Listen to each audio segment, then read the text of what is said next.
Assalamualaikum warahmatullahi wabarakatuh. Alhamdulillahirabbil alamin. Alhamdulillahilladzi arsala rasulahu bil huda wa dinil haq liyudhhirahu 'alad dini kullih wa kafa billahi syahida. Segala puji dan syukur kepada Allah Subhanahu wa taala atas nikmat Allah mudahkan kita dalam banyak kebaikan dan Allah berikan kita kehidupan yang memudahkan kita untuk selalu dekat kepada Allah Subhanahu wa taala. Kita hidup di Indonesia dengan segala kemudahan dari Allah. Untuk dekat sama Allah itu mudah dibandingkan dengan saudara-saudara kita di tempat lain atau di negeri yang lain. Ada di antara mereka itu untuk dekat kepada Allah aja mereka harus menanggung ancaman, kesulitan dan berbagai macam ujian. Sedangkan kita di Indonesia alhamdulillah untuk mendekat kepada Allah dengan ibadah, dengan ta'lim sangat-sangat mudah.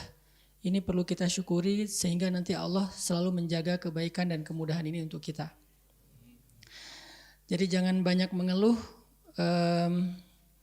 Kalau kadang muncul keluh kesah dalam hidup kita atau dalam iman kita, coba bandingkan diri kita dengan orang lain yang lebih susah dari kita.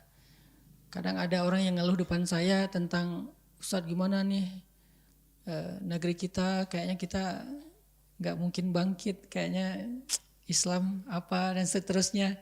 Saya bilang kita gak pernah hidup di zaman Mongol sih. Coba kalau kita dulu hidup di zaman Seljuk, di masa kuat-kuatnya Mongol, dilanjutkan ke masanya Ottoman sampai masa Timur Leng tuh yang di Turki. Itu masa-masa kaum muslimin sangat berat menghadapi ujian dalam keimanan mereka. Anak perempuannya harus jadi budak, anak laki-lakinya juga jadi budak. Mereka harus membayar pajak 50% dari hasil penghasilan mereka, baik pertanian, perkebunan dan seterusnya. Pokoknya berat aja. Tapi mereka nggak berputus asa. Pada akhirnya muncullah kemudahan dan kemenangan-kemenangan yang Allah berikan kepada mereka. Di antaranya misalnya kayak kejadian Saifuddin Qutuz, perang Ain Jalut ya. Ain Jalut, Saifuddin Qutuz, Allah berikan kemenangan, kemudian mudah sebentar, lalu terjadi lagi ujian, mudah lagi dan seterusnya. Itu lebih berat daripada kehidupan kita hari ini. Hari ini kita belajar Islam dengan mudah, berislam dengan mudah, datang ke masjid dengan mudah, beribadah dengan mudah.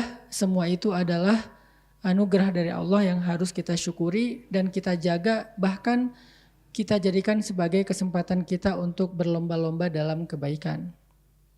Kemudian salawat dan salam kepada Rasulullah Sallallahu Alaihi Wasallam yang pastinya hubungan kita dengan beliau itu tidak akan pernah terputus sampai ke akhirat. Hari ketika hubungan suami istri, ayah dan anak itu terputus, ternyata hubungan dengan Rasulullah belum terputus karena masih ada syafaat Nabi. Yauma yafirrul mar'u min akhih wa ummihi wa abih wa sahibatihi wa banih likulli imri'im minhum yauma idzin sya'nun yughnih. Hari ketika seorang anak lari dari ayahnya, lari dari istrinya, lari dari ibunya, lari dari anaknya, lari dari temannya. Pada hari itu semua orang sibuk sendiri-sendiri, cuman satu orang yang sibuk mengurus orang lain, yaitu Rasulullah Sallallahu Alaihi Wasallam. Jadi kalau kepada orang tua aja kita sangat berusaha menyenangkan dan berbakti, maka harusnya kepada Rasulullah lebih dari itu dengan cara salah satunya berselawat kepada Nabi. Jangan bakhil, jangan kikir untuk selawat. Karena kita nggak sadar salawat kita yang mudah banget itu ternyata akan berpengaruh sangat besar. Bahkan di dunia, apalagi nanti di akhirat. Man shalla alayya salatan, sallallahu alaihi asyran. Siapa yang berselawat kepadaku 1 kali, Allah berselawat untuknya 10 kali. Salawat Allah untuk seorang hamba artinya ampunan dosa dan rahmat. Jadi jangan remehin. Kalau kita mendengar nama Nabi disebutkan, maka katakanlah Allahumma sholli ala Sayyidina Muhammad. Teman-teman yang dirahmati Allah Subhanahu wa taala, marilah kita renungkan beberapa ayat Al-Quran sebelum kita membahasnya dalam nasihat-nasihat yang mudah-mudahan menjadi booster iman. Pertama, firman Allah di dalam surat Al-Baqarah ayat 148. Allah Subhanahu wa taala berfirman, A'udzu billahi minasy syaithanir rajim. Bismillahirrahmanirrahim. ولكل وجهة هو موليها فاستبقوا الخيرات أينما تكونوا يأتي بكم الله جميعا إن الله على كل شيء قدير. Surat Al-Baqarah 148. Kemudian di dalam surat Ali Imran 133 Allah Subhanahu wa taala berfirman, وَسَارِعُوا إِلَى مَغْفِرَةٍ مِّن رَّبِّكُمْ وَجَنَّةٍ عَرْضُهَا السَّمَاوَاتُ وَالْأَرْضُ أُعِدَّتْ لِلْمُتَّقِينَ. Di dalam surat Al-Qiyamah Allah juga berfirman, وَالسَّابِقُونَ السَّابِقُونَ أُولَئِكَ الْمُقَرَّبُونَ فِي جَنَّاتِ النَّعِيمِ ثُلَّةٌ مِّنَ الْأَوَّلِينَ وَقَلِيلٌ مِّنَ الْآخِرِينَ. Shadaqallahul azim. Teman-teman yang dirahmati Allah Subhanahu wa taala, seperti yang disampaikan tadi oleh Kak Buni dan Kak Dika, bahwa pembahasan kita pada malam ini tentang bagaimana cara kita untuk membooster iman kita. Dalam kondisi iman itu memang selalu labil, dan kita tahu tentang iman yang yazid wa yanqus, bertambah dan berkurang itu, maka solusinya harus di-charging. Dan salah satu cara untuk mencharging iman adalah duduk dalam majelis ilmu. Majelis yang di dalamnya kita belajar iman, kita belajar ma'rifatullah, mengenal Allah, kita belajar, kalau bahasa saya yang paling gampang itu belajar melibatkan Allah dalam kehidupan kita. Karena kalimat ma'rifatullah, akidah, tauhid dan seterusnya adalah kalimat-kalimat yang mungkin perlu diterjemahkan agar kita faham maksudnya apa sih mengenal Allah itu. Apa maksud dari akidah dan tauhid? Apakah sekedar teori? Ternyata maksud dari akidah, tauhid, ma'rifatullah, rububiyah, uluhiyah, asma, sifat dan seterusnya, intinya satu, libatkan Allah dalam hidup kita. Karena kalau kita cuma tahu Allah tapi nggak dilibatin, itu belum ada akidah, belum ada akidah itu kayak akad, belum ada hubungan gitu, belum ada ikatan antara kita dengan Allah. Maka dalam majelis-majelis ilmu seperti ini, kita ingin ngecas iman kita dengan ayat-ayat, hadis-hadis, nasihat-nasihat dan hikmah-hikmah tentang Allah, tentang bagaimana kita memperlakukan Allah atau bermuamalah dengan Allah dalam kehidupan kita supaya iman kita bertambah lagi. Dan indikasi dari bertambahnya iman adalah bertambahnya amal solih. Jadi kita nggak bisa mengatakan iman bertambah kalau amalnya gitu-gitu aja. Nggak bisa dikatakan iman itu yazid kalau kita tidak berkurang dosanya, bertambah pahalanya. Itu tidak yazid.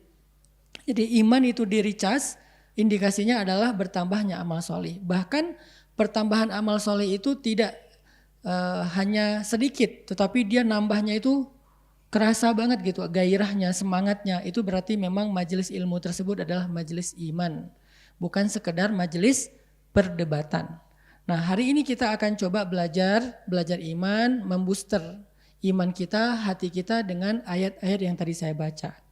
Tentang apa sih ayat tadi? Ayat tadi bercerita tentang anjuran menyegerakan dan berlomba-lomba dalam kebaikan. Karena masalah kita seringkali itu banyak pertimbangan. Terutama dalam hal-hal yang kita kadang-kadang lagi futur, imannya lagi drop, itu biasanya banyak pertimbangan. Nanti aja, besok aja, ntar aja, tunggu aja bentar lagi sampai siap dan seterusnya. Menunda-nunda kebaikan itu justru akan membuat iman kita semakin drop. Nah, dalam kondisi ketika kita imannya lagi drop, maka kita harus sedikit nge-push diri kita melakukan hal yang kita sebetulnya males ngelakuinnya. Udah nggak usah banyak mikir, nggak usah banyak ngerasa, lakuin aja dulu. Toh insya Allah nggak akan nyesel kok. Nyesel nih saya sholat tahajud, enggak.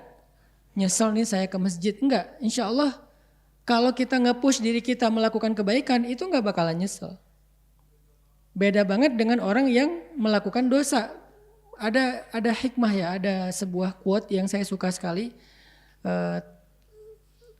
Lakukanlah kebaikan walaupun itu melelahkan, karena lelahnya akan hilang, tapi kebaikannya akan bertahan. Tinggalkanlah dosa walaupun itu kamu sukai atau menyenangkan, karena kesenangannya akan hilang dan dosanya akan tetap ada.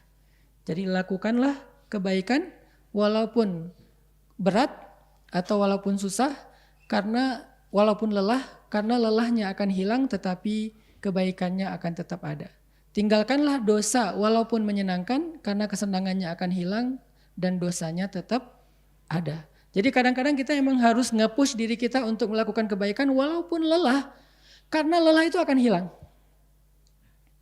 Tapi kebaikannya akan tetap ada. Sebagaimana kita belajar berusaha meninggalkan dosa walaupun menyenangkan, karena kesenangannya juga akan hilang, gak akan lama, tetapi dosanya akan tetap ada. Jadi kalau kita takut lelah berbuat baik, apa yang kita takutkan? Bentar lagi juga hilang tuh lelahnya. Lelahnya sholat tahajud itu juga sebentar lagi hilang. Lelahnya baca Quran itu sebentar lagi juga hilang. Lelahnya datang ke majelis ilmu bentar lagi juga hilang. Lelahnya kita sholat berjamaah bentar lagi juga hilang. Gak sampai seumur hidup kita lelah gara-gara beramal soleh itu nggak ada. Sebagaimana berbuat dosa, bentar lagi juga kesenangannya hilang kok. Nggak mungkin kita senangnya seumur hidup gara-gara berbuat dosa sekali, itu nggak mungkin. Jadi ada orang yang, maaf misalnya, dosa paling gampang, berbohong lah. Dosa yang paling gampang dilakukan itu berbohong misalnya. Hanya untuk sekedar mengalihkan isu atau menghindar dari sebuah pertanyaan atau apapun lah maksud kita untuk memudahkan urusan kita. Maka kemudahan itu akan hilang dalam waktu yang sekejap, muncullah keburukan dan kesusahan setelahnya yang mungkin akan lama waktunya. Apalagi dosa yang lebih besar daripada itu. Ketika kita berbuat dosa, kesenangannya sebentar. Misalnya seorang akhwat, seorang cewek dance di depan layar, posting di TikTok. Berapa lama sih dia akan menikmati itu? Nggak lama. Begitu viewsnya kecil, bergantilah kesenangan dance tadi dengan kekecewaan. Kok cuman segini sih, udah capek-capek ngedit, pakai filter berlapis-lapis, hasilnya gini doang gitu kan ya. Nah artinya tinggalkanlah dosa walaupun menyenangkan. Ini berlaku juga buat saya sendiri karena kita nggak mudah juga melakukannya semampu kita. Tinggalkanlah dosa walaupun itu menyenangkan, karena kesenangannya akan hilang dan dosanya akan tetap ada. Lakukanlah kebaikan walaupun itu melelahkan, karena lelahnya akan hilang sedangkan kebaikannya atau kebahagiaannya akan tetap ada. Ini quote yang saya suka sekali, saya sampai udah lama banget ya sampai lupa siapa sih yang ngomong kayak gini, kok hikmah sekali gitu. Maka malam ini saya pengen ngajak kita merenungkan ayat-ayat, hadis, kisah, nasihat tentang menyegerakan kebaikan dan berlomba-lomba dalam kebaikan, terutama saat kita dharra, saat kita sedang susah, saat kita sedang dalam keadaan males, saat kita dalam keadaan mager, pengennya santai-santai aja, nggak mau ngelakuin apa-apa. Nah ini kita harus coba nge-push diri kita tanpa berpikir panjang, tanpa banyak pertimbangan, lakuin aja dulu. Selama itu masih wajar, insya Allah kita nggak akan nyesel. Ayatnya tadi yang pertama kita membaca di dalam surat Al-Baqarah ayat 148. Ayat ini sebetulnya lagi menyindir orang Yahudi yang suka sekali berdebat. Jadi orang Yahudi itu memperdebatkan tentang masalah kiblat. Dulu ketika kaum muslimin sholat menghadap kiblat yang sama dengan mereka, yaitu ke Masjidil Aqsa, Mereka suka berdebat tentang mana agama yang benar. Kalau agama Islam yang benar, kenapa ikut-ikutan agama Yahudi? Kalau agama Yahudi yang benar, kenapa orang Islam mengklaim nabi mereka adalah nabi penutup dan menyempurnakan agama Yahudi dan seterusnya. Kalau emang menyempurnakan, kenapa atuh kiblatnya ikutan agama yang disempurnakan? Debat aja, tapi sholat enggak. Akhirnya pindah kiblat karena kaum muslimin merasa berat hati dengan hinaan orang Yahudi. Nabi juga merasa enggak nyaman. Akhirnya Allah pindahkan kiblat dari Masjidil Aqsa ke Masjidil Haram. Setelah kiblat pindah, orang Yahudi ngomong lagi, debat lagi. Kalau emang agamanya benar, ngapain sih pelin-pelan? Kalau udah benar ke Masjidil Aqsa, ya udah Masjidil Aqsa aja, nggak usah rubah-rubah. Kayaknya Islam ini pelin-pelan deh, syariatnya nggak benar deh dan seterusnya. Kalau emang sholat ke Masjidil Aqsa itu yang benar, maka mulai sekarang sholatnya orang Islam itu nggak sah. Kalau sholat ke Masjidil Haram itu yang benar, berarti selama ini sholat mereka ke Masjidil Aqsa nggak sah. Kan bingung ya? Wah, kaum muslimin bingung lagi nih. Aduh gimana ya Rasulullah? Berarti selama ini sholat kita nggak benar dong ke Masjidil Aqsa. Yang benar sekarang nih ke Masjidil Haram. Muncullah ayat walikulli wijhatun huwa muwalliha. Kemanapun arahnya itu bukan itu intinya. Intinya adalah fastabiqul khairat. Udah sholat belum? Sholatnya udah benar belum? Kalau udah benar udah ditambah belum dengan rakaat-rakaat sunnahnya? Udah ditambah belum dengan bacaan-bacaan yang lebih daripada sekedar 1 ayat 2 ayat? Fastabiqul khairat, intinya ayo berlomba-lomba dalam kebaikan, bukan memperdebatkan arah mana yang benar antara Aqsa atau Makkah, antara mazhab A dengan mazhab B dan seterusnya, antara yang kunut dengan yang tidak, antara yang salawatnya pakai sayyidina atau yang tidak sayyidina, antara yang tarawihnya 11 apa 23, antara yang pakai sarung atau pakai jubah. Bukan itu intinya fastabiqul khairat, dan kita udah harus meninggalkan hal-hal yang gak produktif kayak gitu. Sekarang intinya bukan tentang geng mana kita dalam perpolitikan di Indonesia. Sekarang kita adalah masanya, karena ini masih jauh dari tahun politik, kecuali bagi para politikus mereka selalu merasa dekat ya. Kalau kita sih masih jauh sih, 2024 masih 2 tahun lagi buat kita, bukan itu intinya. Sekarang intinya kita udah fastabiqul khairat enggak untuk membangun Indonesia? Masa dari tahun 2019 sampai 2024 masih aja AB, kubu A dan kubu B dan seterusnya. Terus kapan bangun Indonesianya? Kapan kita berkaryanya dengan masing-masing kapasitas kita? Ya atlet berkarya sebagai atletnya, pengusaha berkarya sebagai pengusahanya, orang sosial berkarya dengan proyek-proyek sosialnya, para dai berkarya dengan nasihat-nasihat dan dakwah programmingnya. Berkarya aja udah fokus fastabiqul khairat, sehingga kita nggak habis energi untuk hal yang tidak produktif. Ini sebuah nasihat yang penting sekali dalam keislaman kita. Karena dulu para sahabat hampir terbawa dengan gaya orang Yahudi yang debat siang malam, amalnya sedikit. Sehingga Allah dan Rasulnya nggak rela kaum muslimin mengimpor budaya ini, budaya berdebat, budaya sibuk saling menyalahkan, tapi tidak beramal apa-apa. Muncullah ayat ini, walikulli wijhatun huwa muwalliha fastabiqul khairat. Aina ma takunu ya'ti bikumullahu jami'a. Innallaha ala kulli syai'in qadir. Jadi udah enggak usah debat tentang mana arah yang paling benar. Dari manapun Allah Maha mendatangi kalian, Allah Maha menghitung amal kalian, yang paling penting fastabiqul khairat. Sama seperti orang Yahudi memperdebatkan berapa jumlah Ashabul Kahfi. Sayaquluna thalathatur rabi'uhum kalbuhum. Ada yang bilang 3, 4 dengan anjingnya. Wa yaquluna khamsatun sadisuhum kalbuhum rajman bil ghaib. Ada yang bilang 5, 6 dengan anjingnya dengan cara nebak-nebak yang mereka enggak tahu. Wa yaquluna sab'atun wa thaminuhum kalbuhum. Ada yang mengatakan 7 dan 8 dengan anjingnya.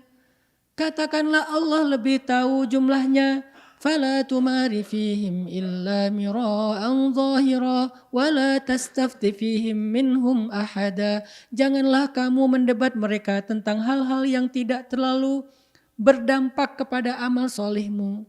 Dan janganlah kamu meladeni mereka tentang jumlah-jumlah yang kamu tidak tahu. Intinya janganlah tumari fihim illa mira'an zahira, kecuali yang hal-hal yang mungkin sederhana aja, nggak usah terlalu dalam. Yang tampak-tampak aja nggak usah terlalu diulik-ulik karena itu tidak berdampak kepada amal solih. Siapa nama anjingnya? Jenis apa? Kan anjing sekarang banyak ya peliharaan anjing tuh. Yang lucu-lucu yang kecil atau yang gede yang galak itu atau yang banyak bulunya. Jenis apa sih anjing asal Bekahfi? Nyari terus baca buku ini, cari di Google, cari di YouTube. Oh saya nemu nih. Di mana Ya'juj Ma'juj dikurung? Kan banyak tuh hal-hal kayak gini kan cukup kontroversi dan akhirnya jadi rame kan di sosmed nyari Ya'juj Ma'juj. Oh ada tuh yang katanya apa dinding dilihat oleh seorang turis terekam kamera kebuka pas kelihatan terus tutup lagi. Itu tuh Ya'juj Ma'juj. Ada yang bilang lagi temboknya Zulkarnain itu adalah tembok Cina. Wah dengan beragam interpretasi yang tidak berdampak kepada amal solih. Akhirnya terjebak di dalam budaya orang Yahudi yang dikenal dengan istilah Israiliyat. Apa itu Israiliyat? Dongeng-dongeng orang Israel atau Bani Israel. Karena mereka suka dongeng.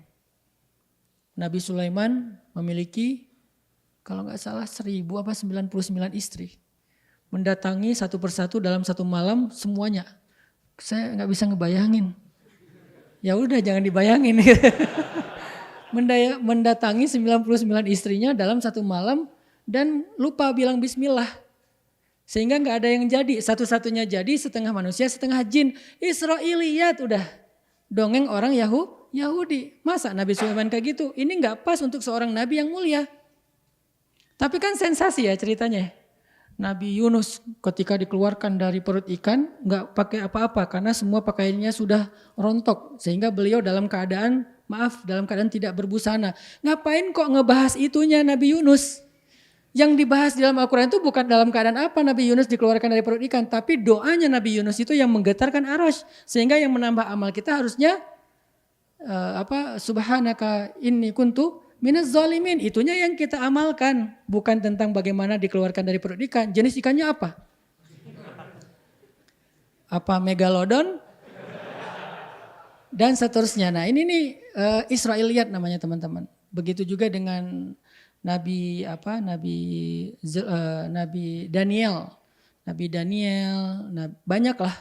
Sehingga kita di dalam ayat ini dianjurkan oleh Allah untuk fastabiqul khairat, berlomba-lomba aja dalam kebaikan. Jangan terlalu banyak menyibukkan diri dengan perdebatan. Nah, hari ini ketika kita udah hijrah, kita dihadapkan dengan sebuah fenomena tentang perdebatan mazhab. Walaupun itu bukan hal baru sebetulnya, udah lama banget. Cuman sering menghangat nih, seiring munculnya gairah beragama, menghangat lagi nih hal yang kayak gini. Dan kita harusnya udah lebih moderat dan lebih mature lah dalam hijrah kita untuk tidak masuk dalam pusaran ini. Teman-teman akan jarang sekali melihat saya terlibat dalam perdebatan. Kenapa? Beberapa yang kita anggap perlu untuk kita respon dalam perdebatan di publik kita, sebetulnya itu hanyalah pengalihan isu.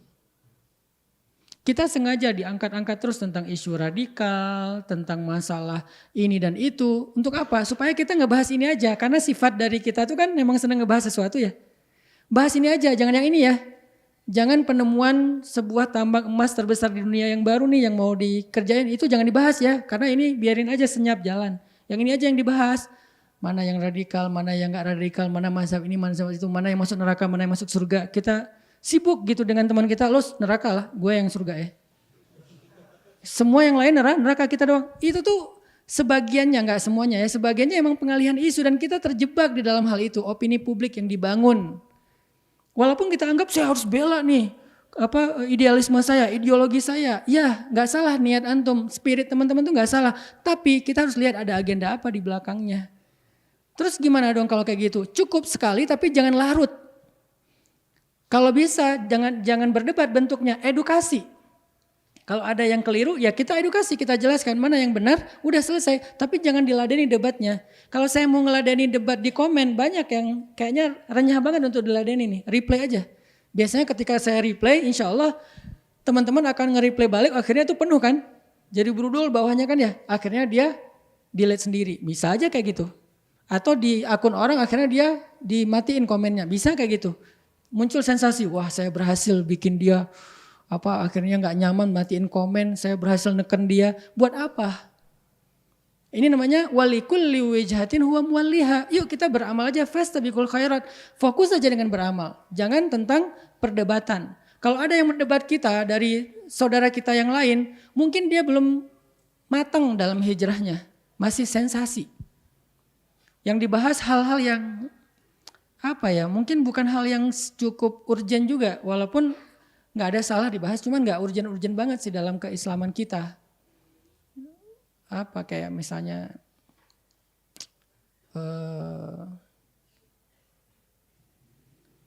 banyak banget lah, mungkin masalah-masalah sepele kayak memakai tasbih, hukum memakai tasbih, hukum apa, sampai kadang-kadang saya pernah baca, kok ini dibahas sih, ini sebetulnya apa sih untungnya ngebahas ini, ada yang kayak gitu-gitu. Nah kita gak usah terlibat, kita fokus aja fastabiqul khairat. Setelah kita hijrah, kita jangan terbawa kepada arus perdebatan, sehingga mengukur idealisme seseorang itu dari sengitnya dia berdebat. Bukan itu indikasi seseorang itu idealis.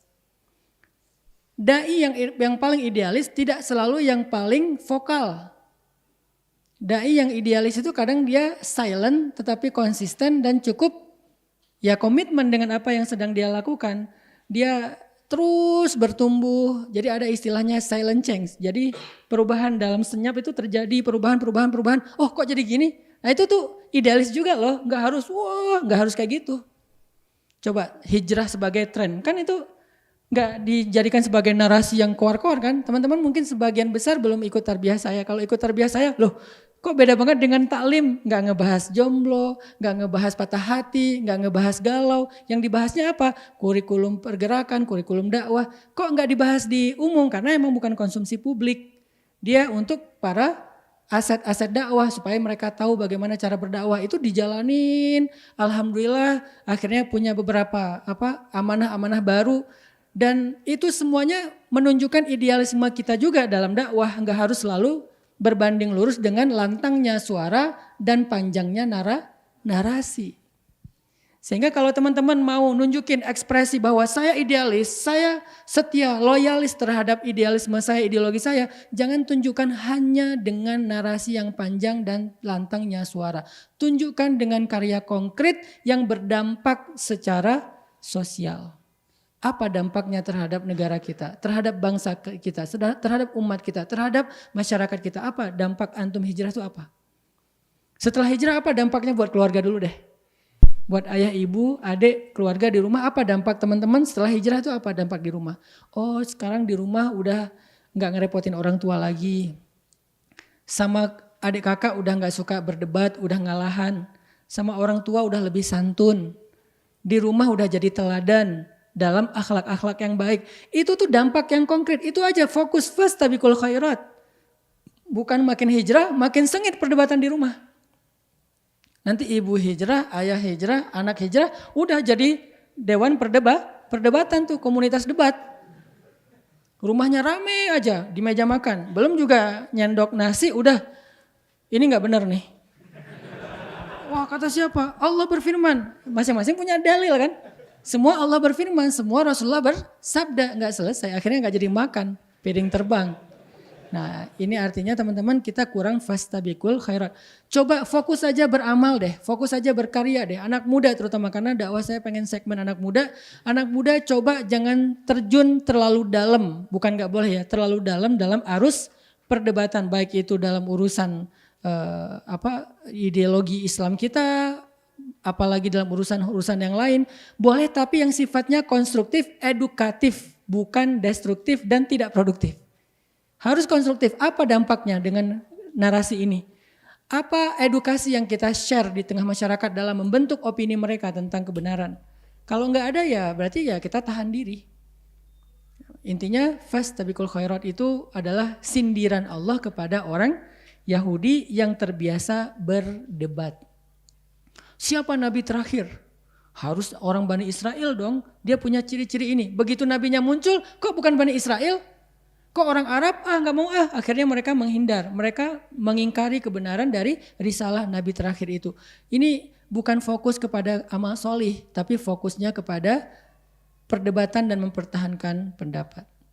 Kemudian yang ayat kedua yang tadi kita baca adalah surat Ali Imran 133 Allah juga memerintahkan kita untuk bersegera dalam kebaikan. Wasari'u itu artinya segeralah kalian ila maghfiratin min rabbikum wa jannah, kepada ampunan dari Rabb kalian dan surga. Artinya bersegeralah kalian taubat dan amal solih. Itu bahasa Al-Quran kan bahasanya sastra ya.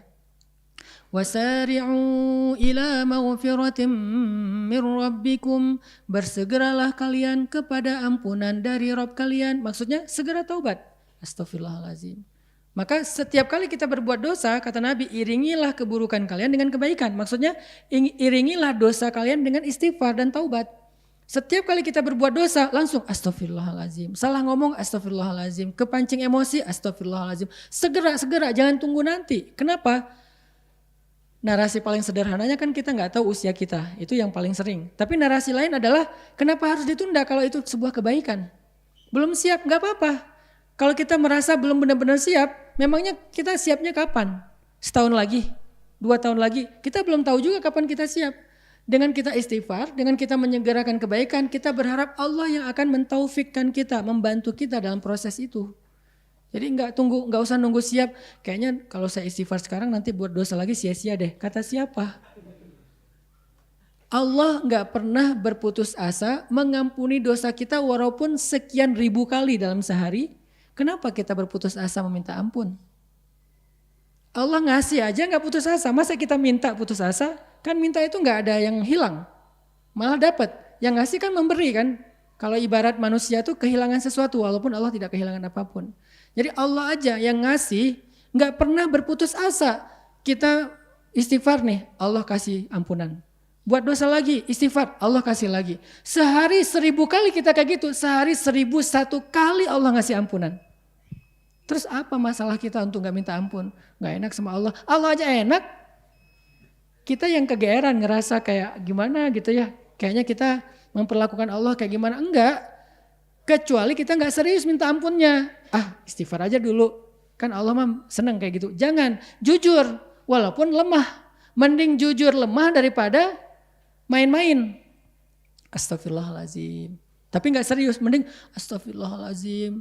Udah gitu berbuat dosa lagi, lemah kan? Astagfirullahalazim. Dosa lagi. Astagfirullah. Segitu-gitunya 1000 kali sehari. Allah tetap ampuni teman-teman. Dan yang dilihat adalah husnul khatimah. Yang mana yang paling akhir. Makanya ada doa. Waj'al khaira a'mali khawatimah. Ya Allah jadikanlah sebaik-baik amalku yang penutup. Makanya kata Allah. Wasari'u ila maghfiratim min rabbikum. InsyaAllah kita lanjutkan setelah sholat isya. Barakallahu fiikum. Teman-teman yang dirahmati Allah Subhanahu wa taala, kita lanjutkan pembahasan tentang berlomba-lomba dalam kebaikan dan bersegera dalam kebaikan.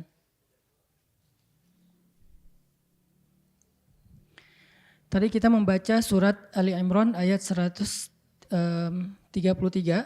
wasari'u ila maghfiratin min rabbikum wa jannah.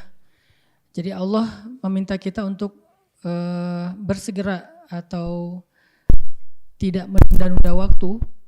Pertama dalam urusan taubat dan yang kedua dalam urusan amal solih. Jadi kata Nabi, iringilah setiap perbuatan buruk dengan kebaikan. Artinya iringilah dosa dengan istighfar. Maka jangan bosan untuk beristighfar kepada Allah, karena Allah itu gak pernah bosan untuk mengampuni dosa kita.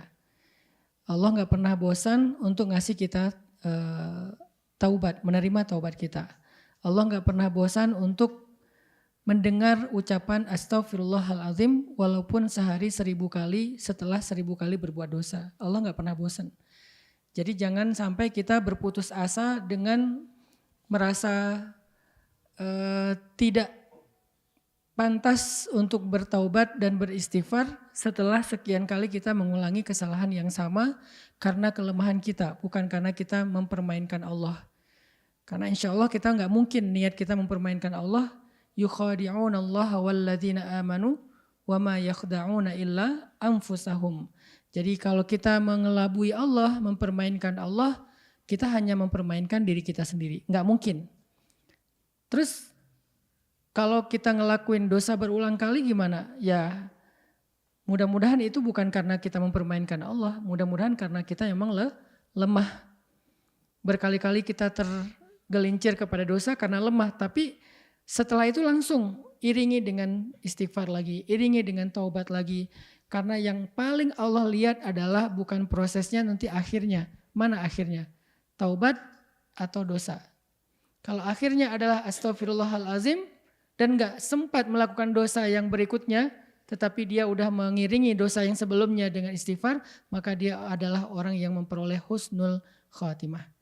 Ya setidaknya di akhir malam sebelum kita tidur, kita istighfar dulu. Ya Allah, hari ini saya banyak banget dosa.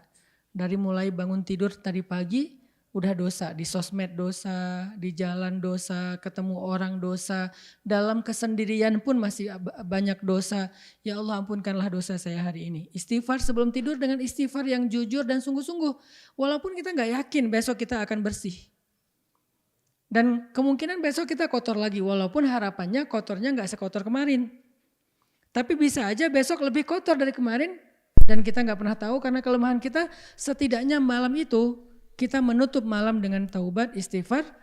Kalau malam itu adalah malam terakhir kita gak bangun lagi, Allahu a'lam apa yang terjadi, maka kita memperoleh husnul khatimah. Kan itu yang kita cari. Makanya kata Allah, wasari'u ila maghfiratin min rabbikum. Jangan ditunda-tunda. Toh gak ada ruginya juga kok kita mendahulukan kebaikan. Apa ruginya kalau kita segera beristighfar dan bertobat? Apa ruginya? Gak ada rugi. Gak ada gara-gara kita istighfar terus kita kayak kehilangan sesuatu. Gara-gara kita istighfar kita kehabisan waktu. Gara-gara ke istighfar kita akhirnya jadi capek. Apa capeknya mengatakan astaghfirullahalazim. Kalau Allah mau syariat istighfar itu dibikin panjang. Kayak Sayyidul Istighfar lah minimal ya. Allahumma anta rabbi la ilaha illa anta khalaqtani wa ana abduka wa ana ala ahdika wa wa'dika mastata'tu a'udzubika min syarri ma sana'tu abu'u laka bi ni'matika alayya wa abu'u bi dzambi faghfirli fa innahu la yaghfirudz dzunuba illa anta. Panjang. Kalau yang mau segini keren karena ini Sayyidul Istighfar, pemimpinnya istighfar. Kalau yang bisa hafal ini luar biasa ini kalimatnya. Tapi bagi yang gak mampu menghafal ini atau gak mungkin juga kita baca ini misalnya setiap berbuat dosa baca itu kayak panjang gitu ya. Bukan gak mungkin, agak berat mungkin bagi sebagian besar dari kita termasuk saya. Ada gak yang lebih ringan supaya kita gak menunda-nunda istighfar? Kayaknya gak cukup waktu Ustadz. Saya lagi hektik nih, saya lagi meeting nih, saya lagi apa? Kan lagi meeting kayak salah ngomong misalnya kayak gak sengaja ngetawain temen. Masa Allahumma anta rabbi la ilaha illa anta khalaqtani wa ana abduka. Ngapain lo ngelamun? Ntar lagi istighfar. Jadi kayak panjang kan, jadi text time gitu kan. Makanya ada yang lebih ringkas, lebih pendek, lebih mudah, lebih bisa dilakukan secara spontan. Ngetawain teman, salah nih astagfirullahaladzim. Beres. Atau suuzon sama orang lain, cari muka nih, astagfirullahaladzim. Beres. Kan gitu kan ya? Gak perlu sampai yang tadi Allahumma yang panjang bisa menghabiskan misalnya sekian belas detik atau sekian puluh detik yang buat kita sekian puluh detik itu sesuatu yang berat mungkin. Maka ada yang ringan, astagfirullahaladzim. Terus ruginya di mana? Beratnya di mana? Untuk kita tunda nanti aja deh di akhir hari menjelang tidur. Nanti lagi, toh gak rugi juga, astagfirullahaladzim. Astagfirullahaladzim. Wah gak benar, astagfirullahaladzim. Apaan sih? Astagfirullahaladzim. Terus aja gitu. Sehari entah berapa kali, Nabi aja yang gak punya dosa sehari 100 kali. Yang 100 kali itu gak harus kita tasbihin. Arti 100 kali dalam hadis tersebut artinya Nabi itu sering kali beristighfar walaupun beliau bukan orang yang berbuat dosa, maksum. Gimana kita? Berarti dari pagi udah biasain aja astagfirullahaladzim. Setiap kali kita ngerasa ada salah. Sekecil apapun. Lupa astagfirullahaladzim. Karena tidaklah lupa itu wa ma ansanihu illa syaitanu an adzkurah. Biasanya sebabnya karena syaitan. Akhirnya bikin kita lupa terhadap satu kebaikan. Sama pasangan, sama anak, sama orang tua, sama siapapun di jalan, klakson kepanjangan, astagfirullahaladzim. Apa mungkin sebel sama orang akhirnya disalib terus senggol dikit bagian belakang kendaraan, astagfirullahaladzim. atau apalah. Di jalan kan banyak banget dosa kita tuh. Sekarang orang kalau misalnya nggak kayak gitu ya kejadianlah hal yang aneh kayak sekarang tuh. Gebukin orang di jalan lah, apalah, main hakim sendiri lah. Belum tentu juga itu begal, belum tentu juga itu tabrak lari, bisa jadi itu adalah modus baru dan seterusnya. Ya udah banyak-banyakin istighfar, biasanya setelah istighfar Allah kasih kita tuma'ninatul qalb. Karena kenapa? Ala bidzikrillahi tatma'innul qulub. Bukankah dengan mengingat Allah hati jadi tenang? Biasanya kalau udah tenang emosi lebih reda tuh. Istighfar. Aneh aja kita negara muslim terbesar di dunia, tapi kejadian-kejadian di jalan itu bikin kita malu dengan negara-negara non-muslim, tapi mereka lebih elegan, lebih baik perilakunya di jalan, nggak kayak kita. Minta maaf, ngasih respect ke orang lain yang ngasih jalan, ngasih jempol, kalau dia ngasih jalan buka kaca, makasih atau apa. Itu kan di luar orang udah biasa kayak gitu, jarang banget pakai klakson. Di kita kan klakson hobi ya. Kayaknya kalau sehari nggak pakai klakson rasanya gimana gitu ya. Kayak ada yang garing, apa yang kurang ya? Oh klakson. Kenapa klakson jadi hobi? Mungkin di kita klakson juga bisa jadi alat untuk silaturahmi. Tirit, tirit. Klakson gitu kan, oke lah gak apa-apa lah. Tapi kayak kadang-kadang jadi kepanjangan juga. Karena kebiasaan klakson atau main ngedim misalnya kayak gitu. Bukan ngedim lagi sih, itu mah udah nyemprot. Biar orang tahu kalau dia punya lampu yang LED. Dari tol itu jarak setengah kilo udah terang banget gitu. Sampai kita juga jadi halu ya. Ini saya di mana, di negeri yang alam beda atau apa? Masih di dunia enggak nih? Kan biasa kalau dipindah alam tuh tiba-tiba terang gitu kan. Wah ini kayak pindah alam, ternyata ada yang pakai lampu LED. Intinya sih banyaklah kesalahan kita dalam sehari teman-teman. Udah istighfar aja yang banyak. Salah ngomong, salah respon, salah apa. Istighfar. Wasari'u. Kemudian wajannah. Wajannah itu artinya bersegera juga berbuat baik. Berbuat baik itu enggak susah. Kalau dalam bentuk ibadah, kata Nabi kalimatan khafifatan 'alal lisan, tsaqilatan fil mizan, habibatan ilar rahman, subhanallahi wa bihamdih, subhanallahil azim. Ada dua kalimat sangat ringan diucapkan dengan lisan, tapi berat banget di timbangan kebaikan dan Allah sangat menyukai kalimat itu. Allah yang Maha Rahman suka dengan kalimat itu. Apa? Subhanallahi wa bihamdih, subhanallahil azim. Kebalik nih, subhanallahil azim wa bihamdih, tetap dapat kebaikan yang luar biasa. Jadi cuman sekedar nih saya ngomongin kayak gini teman-teman langsung komat kamit subhanallah wa bihamdi subhanallahil azim. Udah dapat. Ngapain nunggu nanti coba? Pada diam? Jangan diam, ngomong langsung subhanallah wa bihamdi ngapain? Oh iya. Oh iya. Ngapain sih kayak gitu? Udah aja langsung ngomongin subhanallah wa bihamdi subhanallahil azim. Kan bisa gitu ya. Itu artinya kita enggak spontan untuk wasari'u. Saya lagi bilang misalnya istighfar, udah langsung komat kamit, astagfirullah, astagfirullah. Tulisan kalau udah komat kamit, oh berarti itu wasari'u, tapi kalau, oh gitu. Sampai beres kajian jam 8:30, pulang ke rumah jam 9, udah berapa jam tuh ditunda tuh. Itu maksud yang tadi langsung praktek. Jadi apa ya, call to actionnya itu ya langsung direspon. Jangan, oh Masya Allah ya, luar biasa. Mending sih ada kata Masya Allah, tapi bagus juga ya. Menarik nih kajian.